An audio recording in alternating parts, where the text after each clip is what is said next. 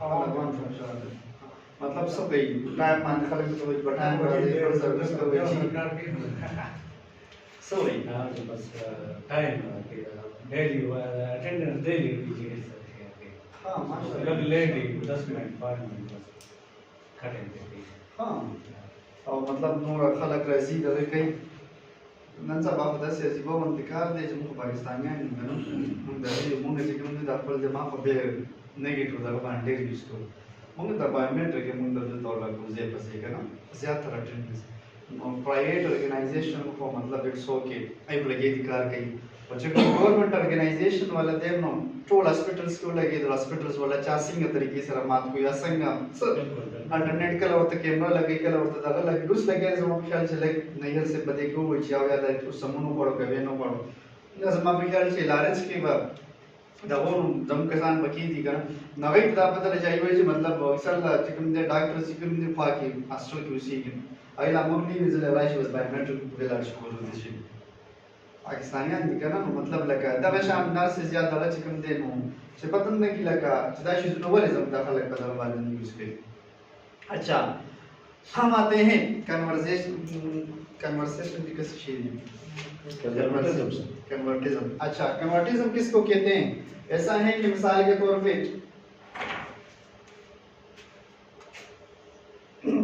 हमारे ये private organisation में इस तरह होता है ये स्पेसिफिकली फार्मा में ऐसा होता है जिसका मार्केटिंग मैनेजर होता है वो सेल लिख देता है कि आज मैंने सेल कर दी है उसको कह दिए कि आप बुक कर लो बुकिंग मैंने कर दी है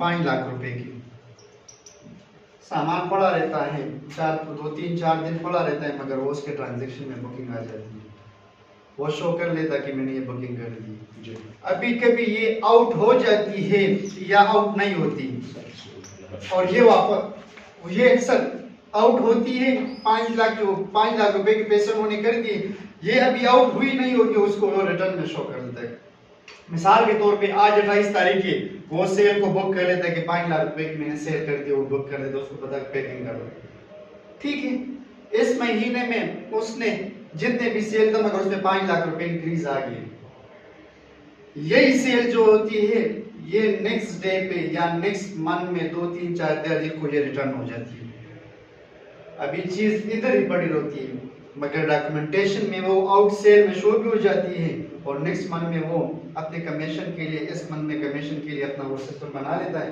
नेक्स्ट मंथ में उसको रिटर्न शो कर लेता है तो कन्वर्टिज्म का मतलब है कि जो आपके एसेट या जो आपके सेल है जब ये फिजिकली डन हो जाए यहां से आउट हो जाए तो उसको रिकॉर्ड करना है ना कि सब चीज इसके पास आपके पास पड़ी रहती है वो उसे रिकॉर्ड कर दिया नहीं समझ आई इसको कहते हैं मिसाल के तौर पे कि आपने डॉक्यूमेंटेशन पे नहीं रखना है जब तक आप फुली आप सेटिस्फाई ना हो कि आपकी बिल्डिंग से गाड़ी निकल रही है आपका सेल हो गया बेसिकली सेल क्या होते हैं जो आपके लास्ट कंज्यूमर जो सेल करते हैं इंजेक्शन जो लगता है तो ये आपकी बेसिकली सेल होती है अगर ये सेल आपके मार्केट में पड़ी है तो मतलब ये आपकी भी सेल नहीं हुई क्योंकि मार्केट में जब तक ये आपको एंड यूजर तक नहीं पहुंचेगी तो आपकी सेल नहीं होगी तो ये कहता है कि जब आपकी जो लाइबिलिटीज होती है दो हैं लाइबिलिटी और एक्सपेंडिचर को आप जल्द अज जल्द रिकॉर्ड कर लें मगर जो एसेट है या रेवेन्यू है उसको तब भी रिकॉर्ड करें जो आपको सेल हो जाए खत्म हो जाए आपसे जी नहीं से क्लियर मिसाल से ठीक ना सेकंड इसकी जो प्रिंसिपल है ये अच्छा कंसिस्टेंसी प्रिंसिपल प्रिंसिपल किसको कहते हैं कि अकाउंटिंग प्रिंसिपल मतलब जो है वो कंटिन्यूस कांस्टेंट होगा मिसाल के तौर पे ये नहीं होगा कि आज मैंने ट्रांजैक्शन कर लिए और आज ज्यादा कर लिए प्लस प्लस मैंने डाल दिया कि बस आज का है मतलब आपने इस तरीके से ट्रांजैक्शन रखनी है कि ये transaction for year for life time है मिसाल ऐसा नहीं करना कि आज आपने कोई धोखा कर लिया और कल आपको उसका रिटर्न देना पड़े ऐसा नहीं होगा आप इस तरह ज़हन बनाएंगे ब्रेन इंस्टीट्यूट वाले किस तरह करेंगे कंसिस्टेंसी के लोगों को अच्छी क्वालिटी देंगे आज मिसाल के तौर पर मैंने एडमिशन के टाइम आपको बता दिया कि मैं आपको ये फैसिलिटी दूंगा आप यहाँ पे आते कुछ भी नहीं होता ना टीचर होता है ना मल्टीमीडिया होता है ना कुछ होते है कुछ मगर आपको हमने दे दिए तो इस टाइम पे तो हमने आपको मोटिवेट कर कुछ टाइम बाद आप भी चलेंगे बाद लोगों कहेंगे कि नहीं यार ये पे ना जाओ यहाँ पे कोई फैसिलिटी नहीं तो इसका मतलब ये है कि अकाउंटिंग प्रिंसिपल में बात है कि आपने ट्रांजैक्शन को इस तरह रखना है कि जो कॉन्स्टेंटली हो, कंटिन्यूस हो, फॉरएवर ये जाए। धोखाधड़ी ये चीजें नहीं करने कि आज ज्यादा लिख दिया और कल मतलब कल को कल देखेंगे। जी नहीं से क्लियर जी? Yes sir. ठीक था। कास्ट प्रिंसिपल, कास्ट प्रिंसिपल किसको कहते हैं? Business should be only record in asset liability and equity. मिसाल के तौर पे जो कास्ट प्रिंसिपल होगा, किसी ने रिटर्न का एक्सपीरियंस है, इनकम टैक्स रिटर्न जी आप लोगों में किसी का नहीं है, ठीक है, उसमें हम ऐसा करते हैं इनकम टैक्स रिटर्न में जब हम रिटर्न फाइल करते हैं, मिसाल के तौर पे जो वहाँ पे हम ऐसे लोग ये चीजें यूज करते हैं, हमारे पास जितने पैसे जितने प्रॉपर्टी होते हैं जितने, ठीक है, तो मिसाल के तौर पे आज के दिन हमने तोले का फी तोला सोना है वो है मिसाल के तौर पे 2 लाख रुपए, ठीक है, मगर ये सोना हमने 10 साल पहले 50,000 रुपए में खरीदा है, तो हमारे पास इस तोले की कास्ट जो हमारे पास है वो 50,000 रुपए ना कि 2 लाख रुपए है आज इसकी। क्लियर है जी? मिसाल से इसमें ऐसा है ना कि जब भी हम कोई चीज जितने पैसों पे खरीद ले उसको उतना रिकॉर्ड करेंगे, ना कि मार्केट वैल्यू या आजकल की वैल्यू पे। हमारे पास जो सोना है वो 50,000 पे हमने खरीदा है, तो हम 50,000 उस पे रखेंगे और 50 पे चलेगा जितना उसमें हमने पैसे दिए, ना कि उसको हम इंक्रीज करके 2 लाख पे आज पे ले आएंगे। सर मतलब ना रे बैंक की खलक काली की तो पैसे करा जी अभी वो मां दादा रिकॉर्ड की कम बनता है इसकी हां ठीक है, तसु खबर में ठीक है, सहा था और क्लियर दाशी तसु यो दोकाला बस पंज मतलब लाटा मख की मगश्तो तारी कीमत मिसाल के तौर पे टोटल कीमत तो 25 लाख रुपए 5 लाख रुपए मतलब नंदारी कीमत 50 लाख रुपए है। देखना तसु बखपल अकाउंटिंग बुक की दा शो कवई न किताब शो जी ठीक था। कास्ट प्रिंसिपल है कि जो आपने जितने पैसे जिस चीज पे दिए उतना ही आपने करना है। समझ आ गई जी? नहीं ऐसे ठीक था जी सर। अच्छा, इकोनॉमिक एंटिटी, इकोनॉमिक एंटिटी किसको कहते हैं? मिसाल के तौर पे या किसी ऑर्गेनाइजेशन का ओनर है वो अपने जाती हिसाब किताब अलग रखेगा, ऑर्गेनाइजेशन का हिसाब अलग रखेगा, इकोनॉमिक्स अलग रहेगा दोनों का, प्रॉपर्टी दोनों मतलब चीज उसी की है, मगर जो अपना मिसाल के तौर पे या ब्रेन इंस्टीट्यूट में जो हमारा ओनर है उसने 150 अपनी सैलरी यहाँ से लगाई हुई है, ना कि उसमें वो प्रॉफिट लेता है या शेयर उड़ा रहा है, बस उसने 150 अपने सैलरी लगाई, मतलब उसका जो ओनरशिप अलग जगह पे है और यहाँ पे एज एम्प्लॉय काम कर रहे हैं वो 150 सैलरी का क्लेम कर रहे हैं। क्लियर है बच्चे? कोई सब मसला तो नहीं जी? नहीं सर ठीक है ठीक था। सो हेल्प हुई कि बस जी सर। अच्छा, फुल डिस्क्लोजर प्रिंसिपल, जैसा कि मैंने आपको आंसर कहा था कि फुल डिस्क्लोजर, आज मिसाल के तौर पे ब्रांच की रेवेन्यू जो है पर अनम मिसाल के तौर पे 10 मिलियन है और ये गवर्नमेंट को शो कर रहे कि हमारे पास जो रेवेन्यू है वो 5 मिलियन है, तो प्रिंसिपल अकाउंटिंग का प्रिंसिपल ये कहता है कि आपने जो डिस्क्लोज करना है गवर्नमेंट को वो जो आपका एक्चुअल है, ये इसका एक प्रिंसिपल है। ठीक है ना? ऐसे जी दामूंगा सकी उसको कि फल अवश्य दामूंगा कोई मिसाल के तौर पे 10 भी अक्सर दा ऑनलाइन सिकम दिन दे दा पर प्रॉफिट और दा कमोल दा टैक्स कमोल दा फल दा रेवेन्यू चिकन दा अक्सर दा कम आशो पे दा प्रिंसिपल दा वैशना दा अकाउंटिंग दा यो खबर दाम दे कि दा खबर जरूरी दा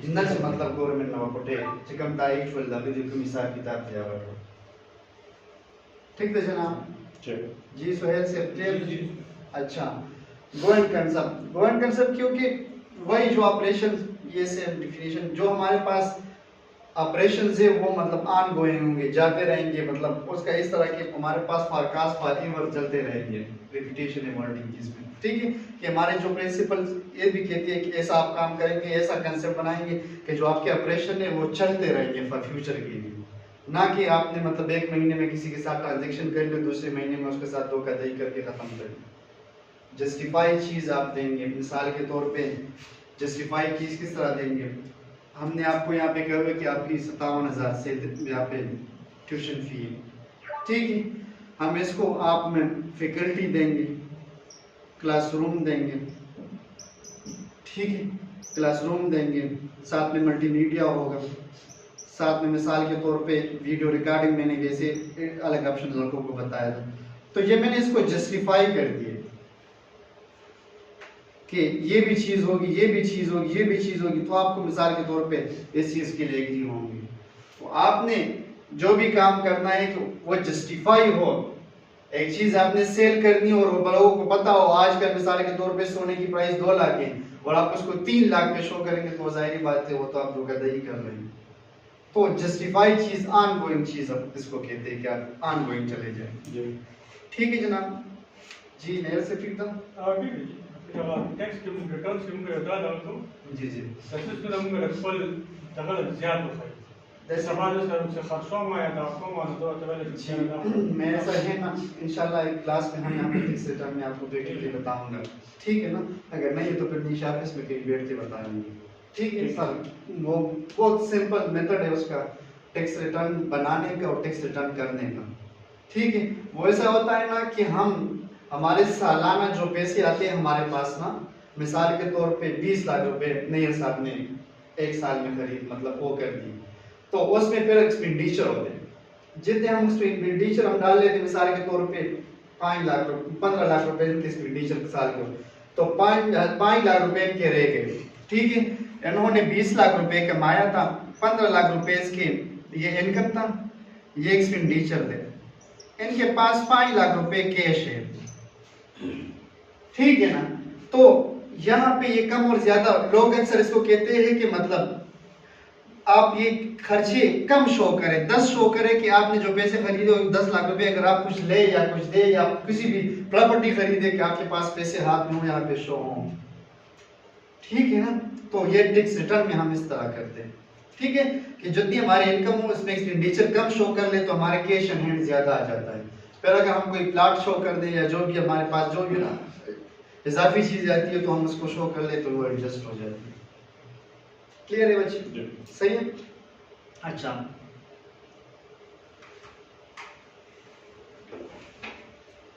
अच्छा matching principal, double entry system यहाँ पर दिया गया, और डबल एंट्री सिस्टम साइड पे मैचिंग प्रिंसिपल मिसाल के तौर पे ये है कि हमने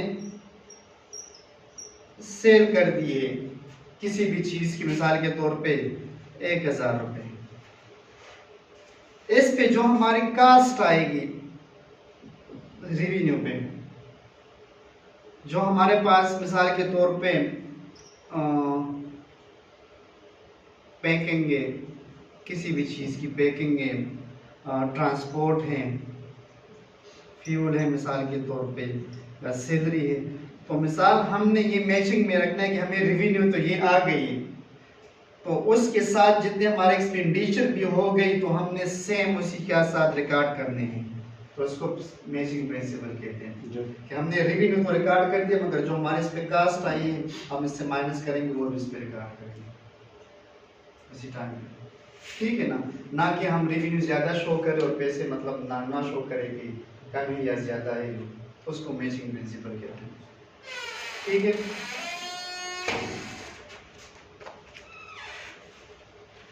अच्छा मैच्योरिटी प्रिंसिपल किसको कहते हैं, bring the mic to you.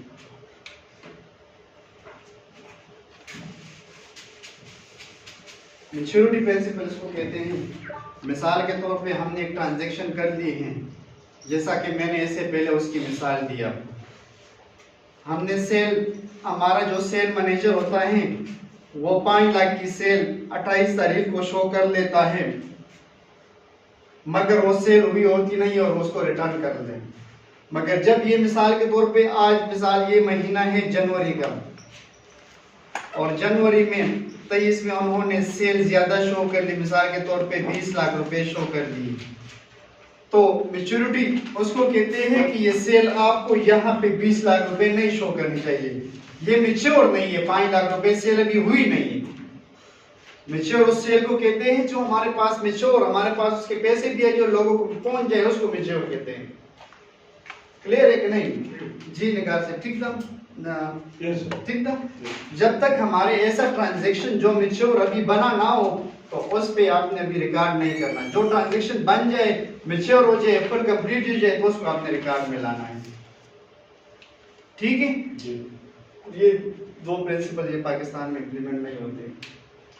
Sir yo तपोस्को ji ji ideally खुदा से निशी की रिसर्च लगा दा हो in a sense contradicting उनकी overlapping उनकी दाबाज़ प्रिंसिपल जी जी actual practice के मुसार या दो देना मो आखिर इस्तेमाल जी जी ऐसा है दा possible approach possible approaches नहीं दा यो principle यो लादा सिंगा चिमंगे ये सीधा पारा या द organization के registration ना पारा मुंग registration को जम दा पारा दाला जिता दा कार बका वही दा यो उसूल दी मिसाल के तौर पे यो जेता यो दा पारा तक दा पारा यो उसूल accounting जे कल तासु transactions का वही दा उसूल दा दे राजी नो ता टूल ब कंप्लाई दा टूल बम कंप्लाई करूं मैं बजम अकाउंटिंग कंप्लीट की तो सर दे के contradictory दा कंट्रडिक्ट दा दश पाकिस्तान को दा डेर दा भी दा बार इंप्लीमेंट की टोल बाहर सिस्टम से कठोर यो शान से रहा ठीक है जनाब क्लियर है जी सब क्वेश्चन भी दिख रहा था वही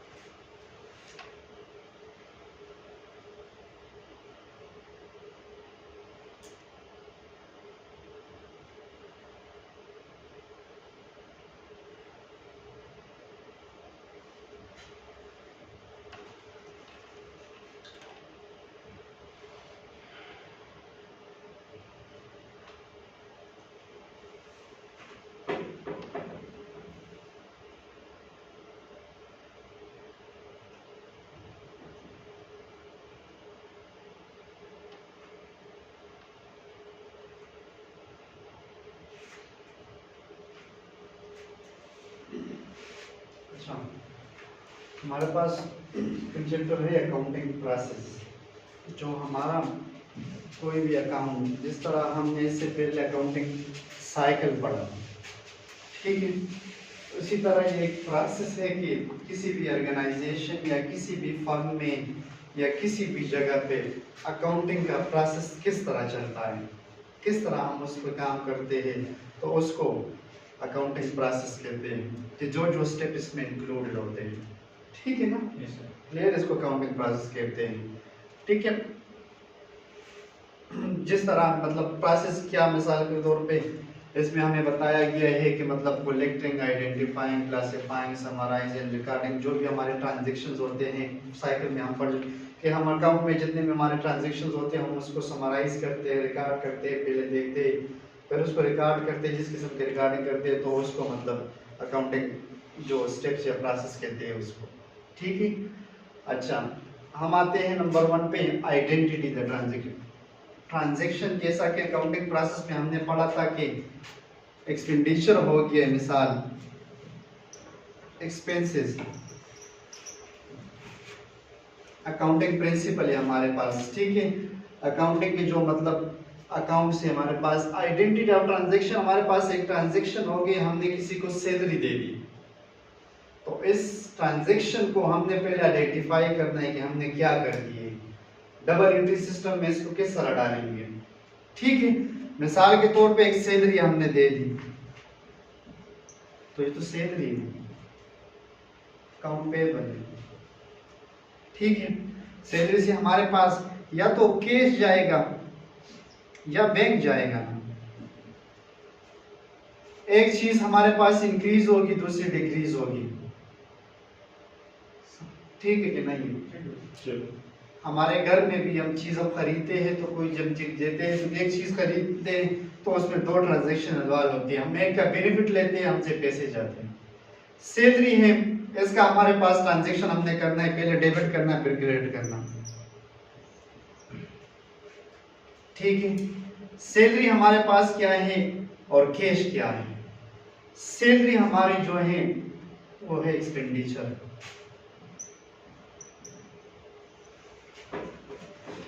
ठीक है। कैश हमारा क्या है, हमारा एसेट है, ठीक है कि नहीं। जी सुहेल मत हो। जी सर।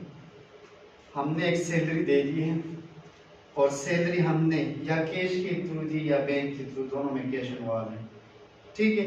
या हमने कैश, तो हमने सैलरी तो दे दी, सैलरी हमारी क्या है, खर्चा है, एक्सपेंडिचर है, जो कि महीने में हमने ड्यू हो गया है। जो हमारे कैश इसमें इन्वॉल्व है ये एसेट है, ठीक है। तो डबल एंट्री सिस्टम के लिए सबसे पहला प्रोसेस आइडेंटिफाई, जो ट्रांजैक्शन हो रही है तो उसको हमने अपने अकाउंटिंग में देखना है। जो हमारे 5-6 किस्म के अकाउंट्स थे उसमें इसको डालना है कि ये क्या है। पिछले चैप्टर में हम पढ़ चुके हैं। अगर ये एक्सपेंडिचर है, ठीक है, एक्सपेंडिचर कम हो गए तो फिर क्या होता है, एक्सपेंडिचर कम होते हैं, खर्चे कम होते हैं, डेबिट में जाता है, ठीक है। हमारा एसेट जो है वो डिक्रीज हो रहा है, क्रेडिट में जाता है, ठीक है।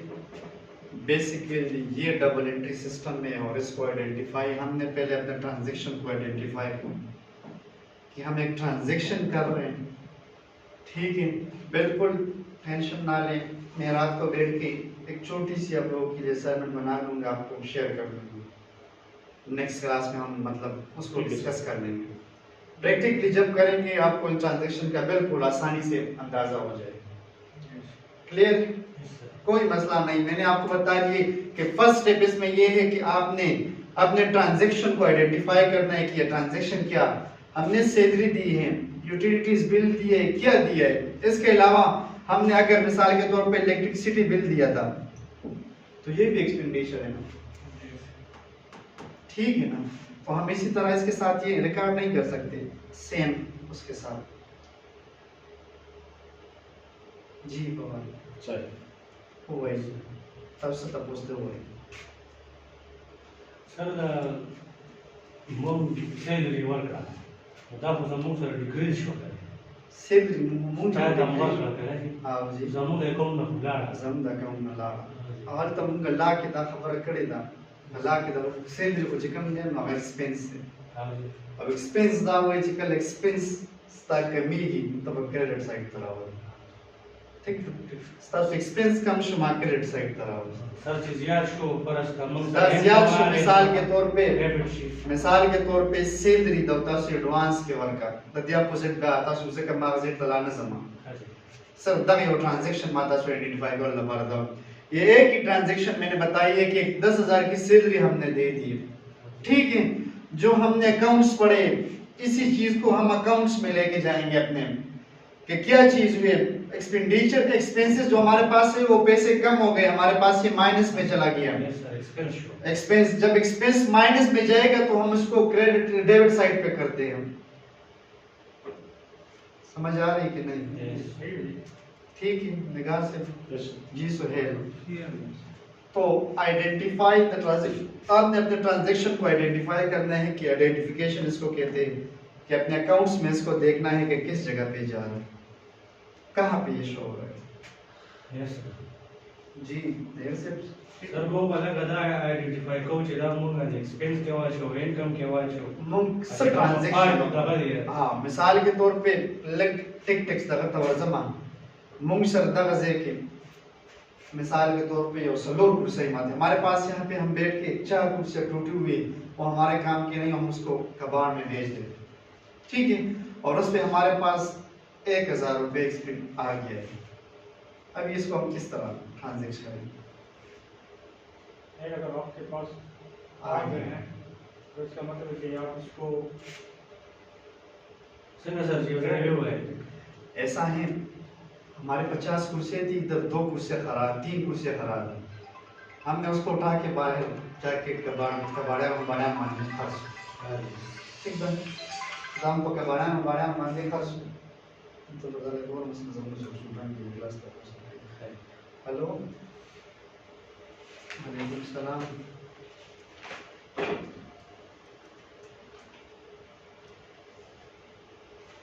जनाब तो क्लास के मतलब स्वीकार बिल्कुल सही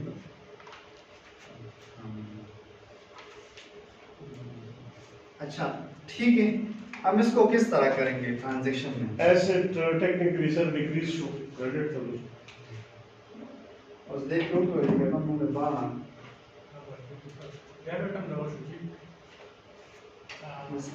क्रेडिट ठीक है हमारे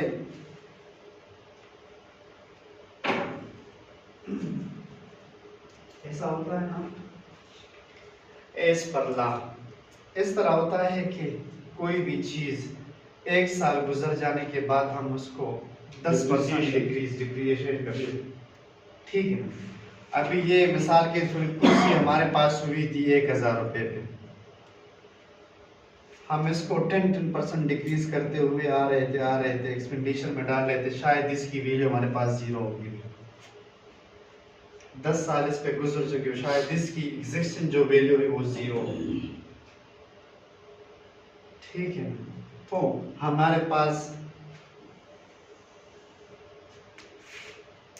क्या हो गया है एसेट प्लस कैश आ गया दोनों एसेट है एक डिक्रीज हो रहा है एक इंक्रीज हो रहा है ठीक है ना एसेट दोनों एसेट है ना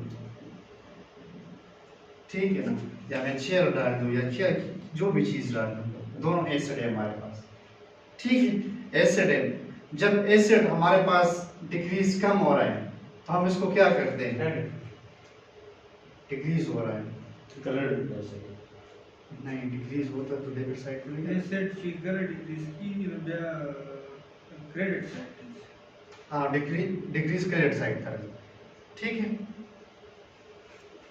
जी और इसी तरह हमारे पास कैश में ये आ गए थे डेबिट साइड सर जी इन केस जमा सर ये ब्रांड है ठीक शो सर शैले जी। ये ब्रांड है इन केस भूटान शोंदा जमा सर जी, जी। तक संग जे दा खलक वसीलू न लगई कना जी जी मतलब 10 जोड़े भूटान में रावड़ला जी जी हां पदी के रापाज में से खर डबल रेट बारे में खर्च तो मतलब दा नूर माने मा सेल लगा मतलब जरूरत है ना तो दाम जैसे एग्जांपल शुरू बदल के बस दा ये दोनों मिसाल के तौर पर अगर भी जान लगा मिसाल गोरे 10 रोड मिसाल के तौर पे दागे 100 रुपए प्राइस थे अगर से टोटल कास्ट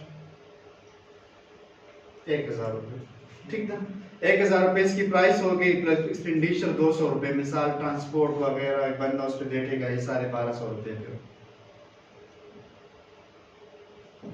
ठीक है ना ये ट्रांजैक्शन है 1200 रुपए इस पे कास्ट आ गई आपकी आपने 10 जोड़ों पे कास्ट लगा दिए तो 120 का आपको एक जोड़ा लगा है ठीक है ना एक आपने ये 5 से सेल कर दिए 5 आपने इस पे मेरे को 128 पे आपने मतलब 200 पे या 300 पे आपने कर दिया आपने 15,000 रुपए तो कमा लिए एक्सपेंडिचर वो दोनों अलग साइड पे अभी आपके पास 5 है और इसकी इकोनॉमिक वैल्यू जो हमारा ला है वो कहता है कि आपके पास इतने पैसों के मिसाल के तौर पे 580 रुपए के ये पड़े हुए हैं ये अलग ट्रांजैक्शन है ये अलग ट्रांजैक्शन है ये तो आपने रिवेन्यू कर दिया पैसे कमा लिए ज्यादा कमा लिए कोई मसला नहीं मगर ये भी बात इस पे आपका इतना खर्चा है अभी आपने इस पे 120 के अलावा अगर 100 पे लगा दिए तो आपका ये लॉस हो गया 80 रुपए यहाँ पे आपने लॉस कर दिए फिर इन टोटल आप देखेंगे अगर आपने यहाँ पे कमाए तो यहाँ पे आप इन टोटल फिर करेंगे 300 या 3000 रुपए मैंने कमा लिए ठीक है ना ट्रांजैक्शन अलग ट्रांजैक्शन सिर्फ रिकॉर्ड करने के लिए बात रहा हूँ ज्यादा पे होता है कम पे होता है उसके साथ हमारा नहीं सिर्फ हम रिकॉर्डिंग हमने फाइनेंशियल लॉ में पहले भी इसका एक डिसएडवांटेज पड़ा था कि ये हमें बताता नहीं है कि मतलब इस पे हमने नुकसान किए पर यूनिट का हमें नहीं बताता ये नहीं बताता हमने सिर्फ यहाँ पे रिकॉर्डिंग करते हैं कि इतने पे खरीदा था इतना पे बेच दिया है हमने हमारे पास कितना एसेट इंक्रीज हो गया डिक्रीज हो गया ये हमने करना है। समझ आ रही है जी नैयर से ठीक है। ठीक है जनाब। तो आइडेंटिफाई पे मेरे ख्याल में समझ आ चुकी होगी कि हमने अपने ट्रांजैक्शन को किस तरह आइडेंटिफाई करना होगा। ठीक है, record the journal and transaction. Transaction को हमने जर्नल में रिकॉर्ड किस तरह करना है।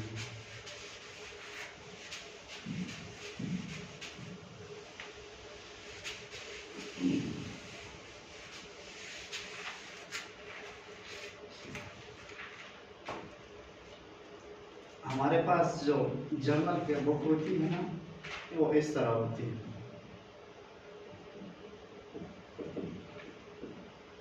इलेक्ट्रिसिटी का अलग पेज होता है, गैस का अलग पेज होता है, या मतलब अक्सर लोग यूटिलिटीज डालते तो सारे उसमें डालते हैं। इधर सैलरी का पेज अलग होता है। ठीक है, इसमें हमारे पास यहाँ पे डेट होती है, यहाँ पे डिस्क्रिप्शन होती है, यहाँ पे डेबिट और क्रेडिट होगी।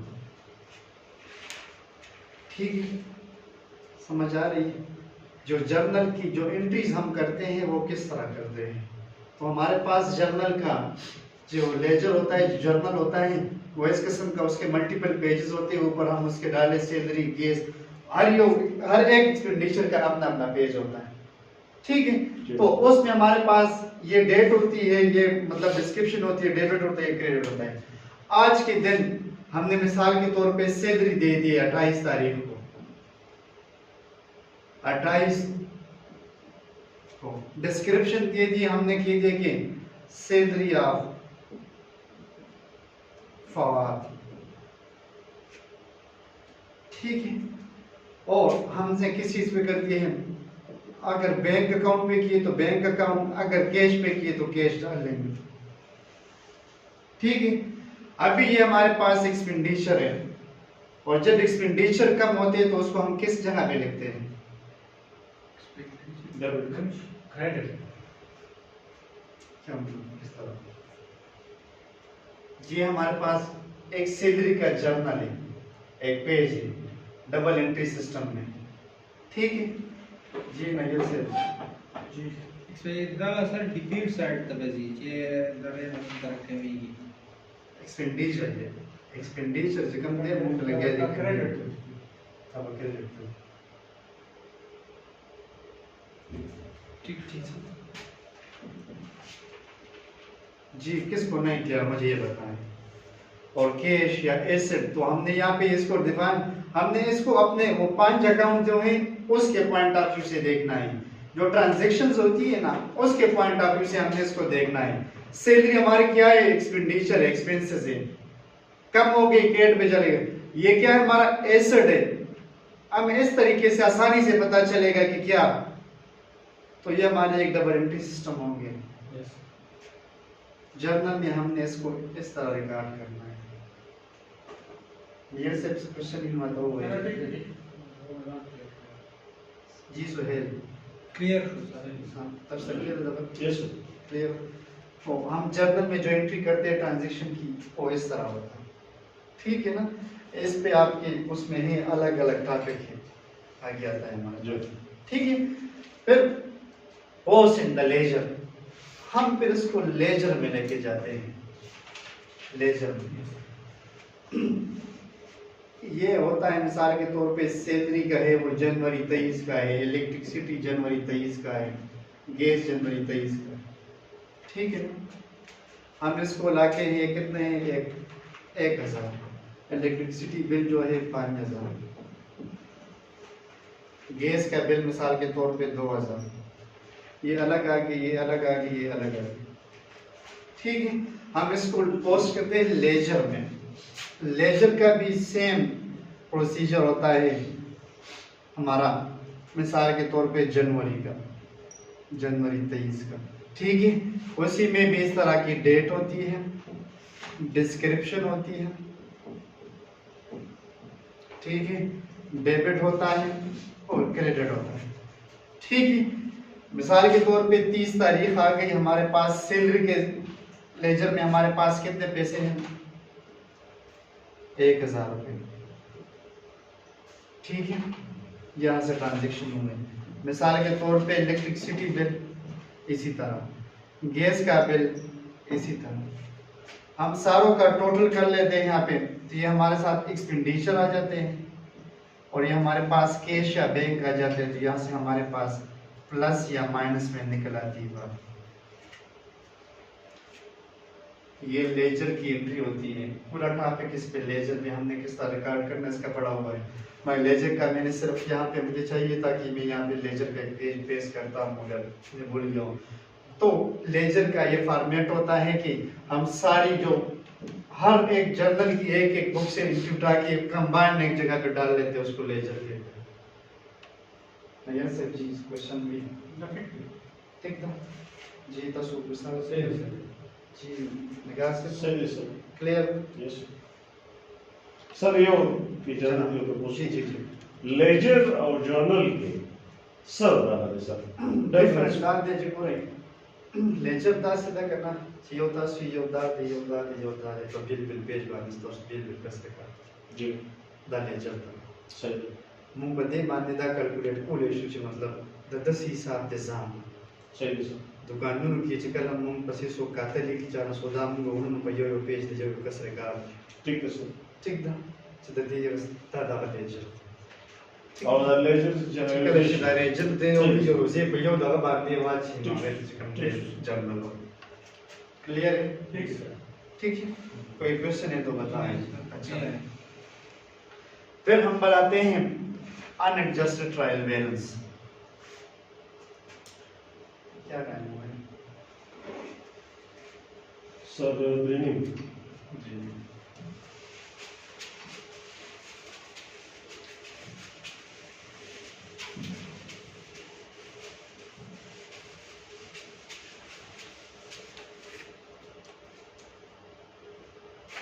हमारे पास ट्रायल बैलेंस जो होता है वो हर महीने का बनता है। हर महीने का ट्रायल बैलेंस किस तरह बनता है? उसमें आ जाती है रेवेन्यू, ठीक है, और यहाँ पे हमारे पास आ जाते हैं एक्सपेंडिचर, ठीक है। रेवेन्यू की सारी डिटेल आ जाती है, प्लस एक्सपेंडिचर की हमारे पास रिकॉर्ड आ जाता है, और यहाँ पे लास्ट में ये हमें बता देता है कि आपकी ऑर्गेनाइजेशन ने इस महीने में प्रॉफिट किए या लॉस किए, ठीक है।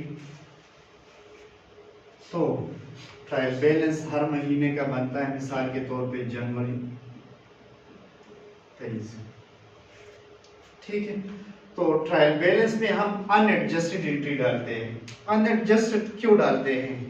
मिसाल के तौर पे इसलिए डालते हैं कि हमारे पास एक जगह पे ट्रांजैक्शन हुई है 1 लाख रुपए रेवेन्यू में, मगर उसमें हमें मिले 80,000 रुपए।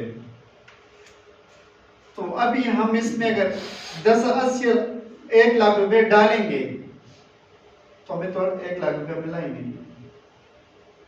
अगर 80,000 डालेंगे तो हमारी ट्रांजैक्शन शुरू हुई 80,000 उसकी 1 लाख रुपए की हुई, बंदे के साथ बात 1 लाख रुपए की हुई। तो अनएडजस्टेड में हम ये वैल्यू डालेंगे कि हमारे रेवेन्यू ये है। अभी तक पैसे जो एक्चुअल पैसे हमें मिले हैं, एक्चुअल पैसे हमारे ऑर्गेनाइजेशन में, हम वो डालते हैं। क्लियर? अनएडजस्टेड ट्रायल बैलेंस यहाँ पे हम बनाते हैं। या एक्सपेंडिचर में हो गया है, मिसाल के तौर पे बिजली का बिल था, इलेक्ट्रिसिटी का बिल, ठीक है। इलेक्ट्रिसिटी के बिल में हमने कर दिए एक मिसाल, हमने थोड़ा सा डिस्काउंट ले लिया, 20,000 था और उसमें हमने 10,000 कर दिए। तो चीज तो 20,000 की हमारे को आई है, हमने दिए तो हमने ये एडजस्टेड अनएडजस्टेड ये डाल दिए। ये भी तो हमारे पास अकाउंट पेएबल है ना, ये भी तो हमने देना है। जो 10,000 रुपए रह गए वो भी देने हैं ना। क्लियर है कि नहीं है? तो ये अनएडजस्टेड ट्रायल बैलेंस बनाते हैं कि हम दोनों में चीज शो करते हैं कि रेवेन्यू भी ये है, सेल भी है, एक्चुअल में ये शो हो रही है, एक्चुअल में हुई ये है, ट्रांजैक्शन ये शो हो रहा है। तो ये अनएडजस्टेड ट्रायल बैलेंस हो गया हमारे पास। एक्चुअल एंट्रीज एक्चुअल एंट्रीज अभी नहीं है, एक्चुअल एंट्रीज इसके बाद हम करेंगे जो हमारा कंफर्म होगा। ठीक है ना यार से जी विशाल उसे है ठीक था जाए जी जी। अच्छा एडजस्ट जर्नल एंट्रीज जो हमारे पास जर्नल में जो हमारे पास एंट्रीज होती है हम इसको एडजस्टेड में ट्रायल बैलेंस में लाते हैं। इसके बाद ट्रायल बैलेंस बनाए मगर हम इसको एडजस्ट में लाते हैं। जो हमारे पास हमने रेवेन्यू शो की थी 80,000 रुपए मगर एंड पे हमें ये पूरी हो गई 1 लाख रुपए। ठीक उसने कहा था कि पेमेंट मतलब 80,000 भी करता हूँ और 10-20,000 उसके बाद करता हूँ। तो जो हमारे पास जर्नल में हमने एंट्री को हमने प्लस में 80,000 के साथ 20,000 प्लस करके 1 लाख एडजस्ट कर दिए। क्लियर है कि नहीं? इसी तरह ये रेवेन्यू साइड है। एक्सपेंडिचर साइड पे हमारे पास से किसी ने एडवांस में सैलरी ली थी। ठीक है तो एडवांस में सैलरी में वहां से मिसाल के तौर पे सैलरी हम ली थी तो यहाँ सैलरी के रिकॉर्ड से मिसाल हमारे पास अगर टोटल सैलरी मिसाल 10,000 रुपए तो इस बंदे ने हमसे 2,000 लिए तो हम इसको एडजस्ट कर लेते 8,000 पे। ये क्लियर है कि नहीं?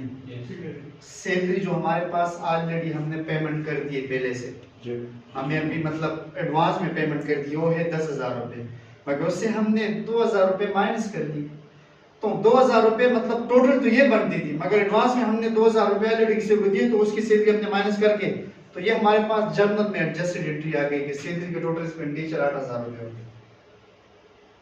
किसको नहीं क्लियर ये क्लियर जी सोहेल क्लियर विशाल क्लियर अगर सब सही था सही।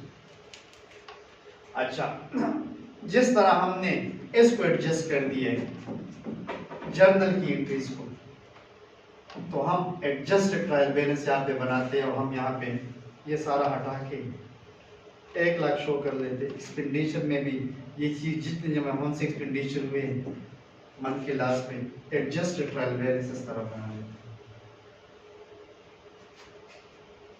क्लियर सर ये तो क्वेश्चन जनाब da वो सिर्फ ट्रेडिशनली या कन्वेंशनली मग एज्यूम को जो मसलन द मैश तो फ्रीक्वेंसी बांधे दा टोल प्रोसेस की लेट्स सपोज यू सीज दे अगर ट्रायल की 3 मैश तो था 3 मैश तो था काल है व्हाटएवर आगा वो सर सिंह केरी को बता से केरी को मसाले के तौर पे तो जो मैच था ट्रायल बैलेंस जो शुरू सर 1 महीने का ये ट्रायल बैलेंस आ गया। इसी तरह फरवरी में भी ट्रायल बैलेंस आगा एडजस्टेड रवानी हो एडजस्ट रवानी जी दा टोटल रेवेन्यूज दा टोटल रवानी इसका टोटल मंथ नंबर 2 का टोटल 3 का टोटल यहाँ पे 1 साल का हमारे पास फुल टोटल आ जाएगा। जी ठीक है तो फिर उसके बाद इसी तरह एक्सपेंडिचर साइड पे भी हमारे उसका सबका टोटल आ जाएगा जी।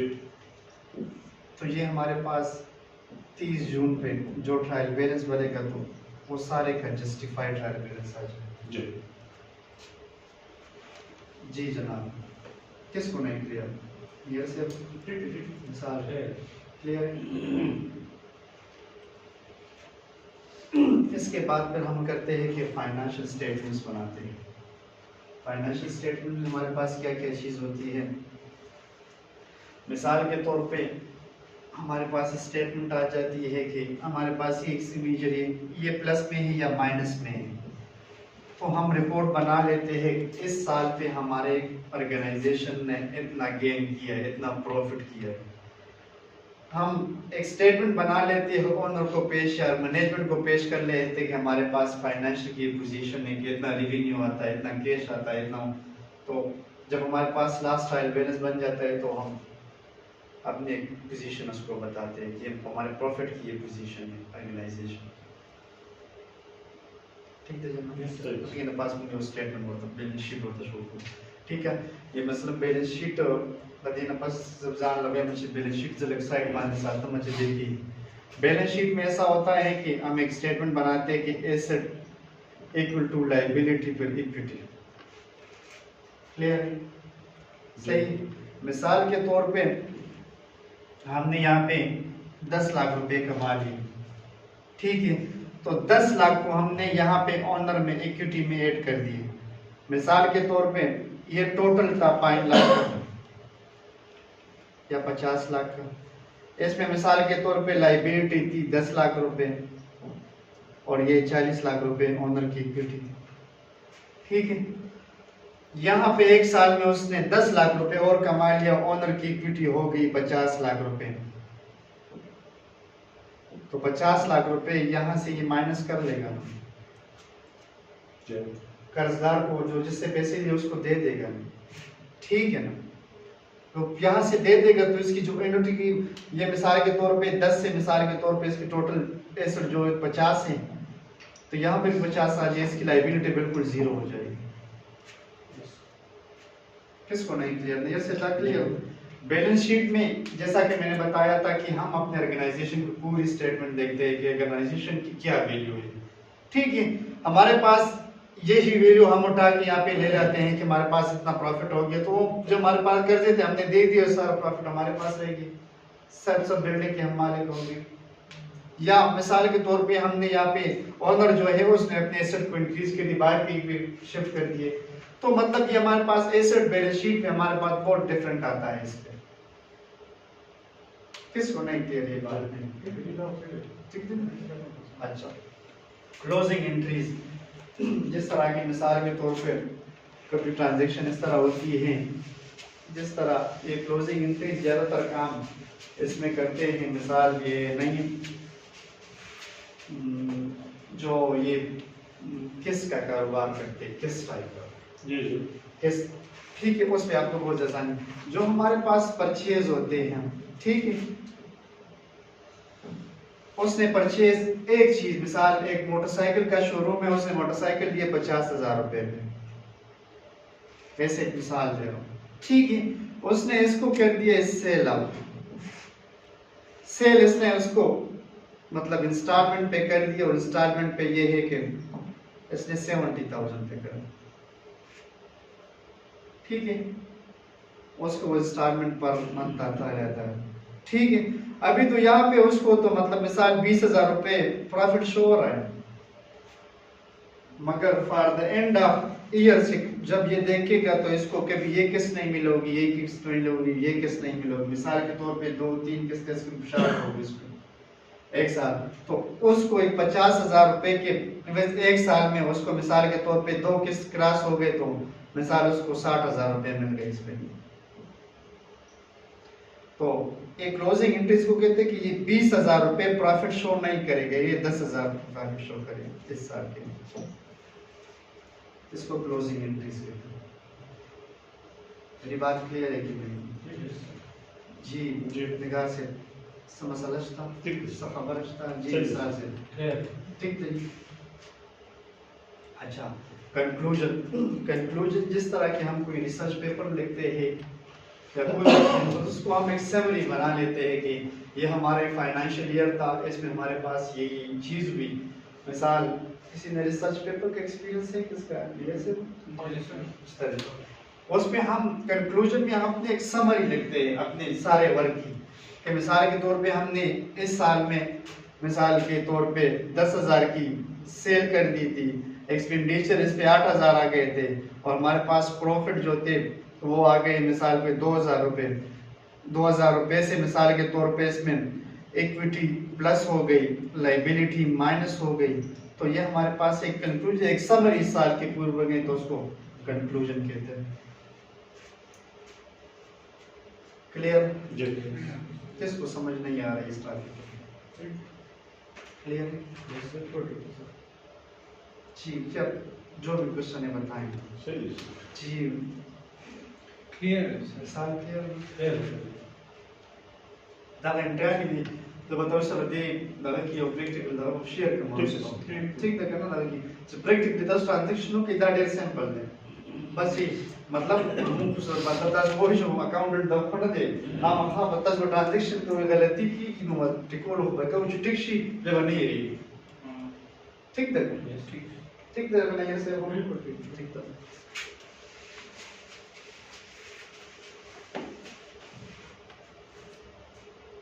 Yeah,